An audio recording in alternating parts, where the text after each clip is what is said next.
Just in from Hasbro Pulse, Doc Ock and Aunt May, the Spider-Man animated series boxed set, the quote-unquote VHS style packaging, number 1 and 2.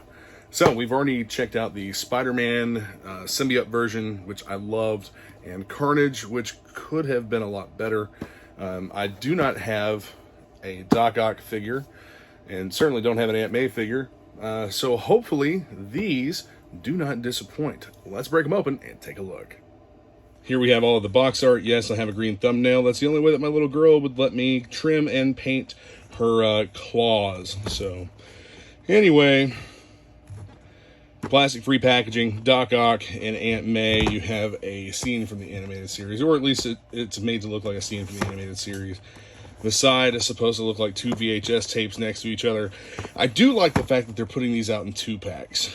I actually loved the Spider-Man animated series, and I've been rewatching it again with my daughter, and she seems to really enjoy it as well. So we'll start off with Aunt May. She does have shoulder articulation here. The arms are fully articulated. No bicep rotator, which was to be expected, or not. We'll start off with Aunt May. The shoulders are fully articulated, but there's no bicep articulation, which I really wasn't expecting there to be any either. And the elbow articulation is the disc peg type of articulation. You have articulation in the wrists and hands. Both of the hands move like any other Marvel Legends figure. The neck appears to be a separate piece, but doesn't really move or anything. You just have that ball joint with the head, so the head has full rotation and movement. Plenty of positions you can put that in. So the body, I believe that there is some kind of an ab crunch or something in here that gives limited movement inside of this suit jacket piece. I would assume this suit jacket piece would come off if you were to pop the shoulders and head off. You could probably heat it up and get it off there, but I really wouldn't want to do that. I'm assuming that it's just a plain buck, and this is the majority of the sculpt out here. The legs, so you have the skirt that comes all the way down and covers. This is not detachable, and if you look up inside, you can see that the legs are just basically hip rotators, so you do have some rotational movement there. The ankles, I could not get these to move.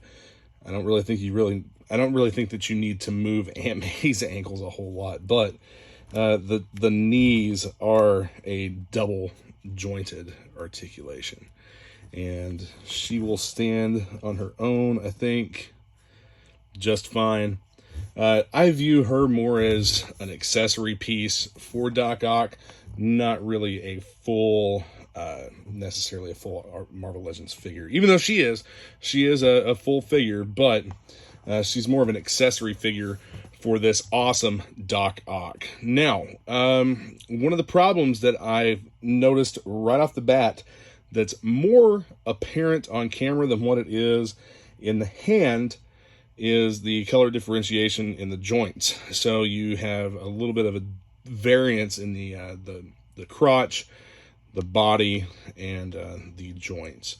It's not too bad. Like I said, it's not real apparent in hand, but under the lighting from the camera, it is. Now we have a rotational, like I'm assuming this is a ball and socket joint for the waist. You don't have the ab crunch, and he is a big, thick, heavy figure. You have an articulated neck plus the ball and socket joint there for the head. You have a lot of rotation and a lot of movement there. The shoulders are of the typical Marvel Legends style, as well as the bicep rotator, the double jointed elbow, and you have the typical hand and wrist movement on both of the hands. So they did a great job with this figure. I love the way that it looks. It really rings true to the animated series, in my opinion. And then you have the backpack piece here that's a separate piece that's attached, probably glued in for the arms, for the appendages. And these just plug in with a post here. So let's go ahead and do that. Maybe. There we go. Snapped right in. And there's a good positive lockup for these. So he does include 4 of them.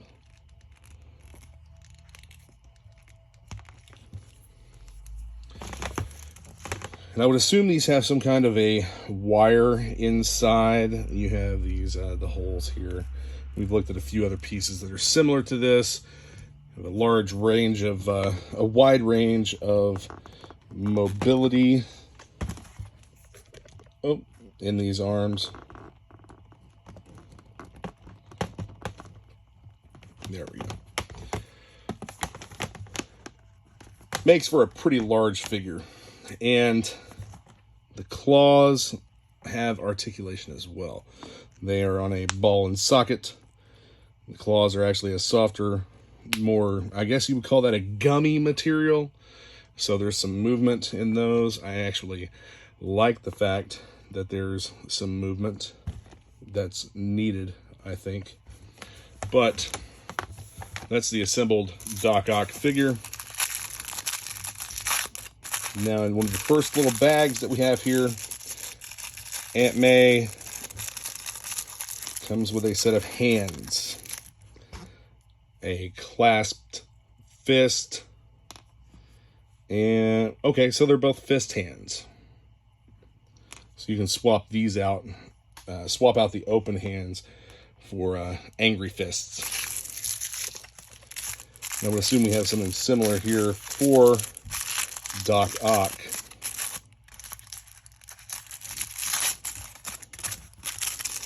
I'll get these out.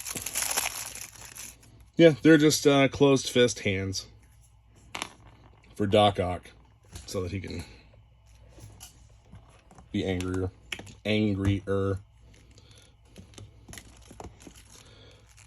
These are a little bit, yeah, they're not necessarily like the most sturdy pieces in the world. Maybe they'll hold his weight. Yeah, I'm going to try and position this off camera because it's a little hard to do on video. But yeah, they're not going to do a great job at holding his weight up. So I would suggest some type of an armature for supporting this figure. If you're going to do any poses like where he's walking on the extended legs, they're pretty weak, but the figure will stand on its own. So yeah, all around, I'm actually really happy with this guy. They will go into the clamshell cases with the Marvel Legends background and hang up on the wall. I may end up getting a Spider-Man background made just for these. Here we have Doc Ock and Aunt May in the Marvel Legends cases. As you can see, there's quite a bit of extra room in the case that I use for 6-inch figures for Aunt May. She's a little bit less than 6 inches. She's about 5.5, I think. Doc Ock and the tentacles, arms, Waldos, whatever you want to call them, they really fill out a lot of space there in the case. And he looks great, I think, hanging there with that black background. And of course, we have the Symbiote Spider-Man and some other Marvel Legends figures that I've decided to open, all hanging there, along with a bunch of 6-inch G.I. Joe figures that I've opened. And do a quick little scan of some of the rest of the collection, some stuff piled up over here, and all the modern figures I have in cases, workstation, 3D print station, all that stuff. So, and yeah, I got a 55-inch TV that I use as a monitor for a computer, some Transformers up there. I just wanted to give you guys a little bit of a kind of a scan around look at the room. I've got some boxes of stuff over here that I need to handle, take care of, get rid of, whatever. Yeah, the casting couch is full of stuff too. So some Nikes. Yeah, I said I was never going to collect shoes, and now I've started buying some different Nike Air Jordans. So Jordan 1s are kind of my thing. Thanks for watching. Be sure to hit the like and subscribe buttons, comment, let me know what you think. Let me know if you have these. Check out the description for links to all kinds of useful things that I hope you'll enjoy. Facebook groups, sales, whatnot. Anyway, see you guys soon. Thanks for watching.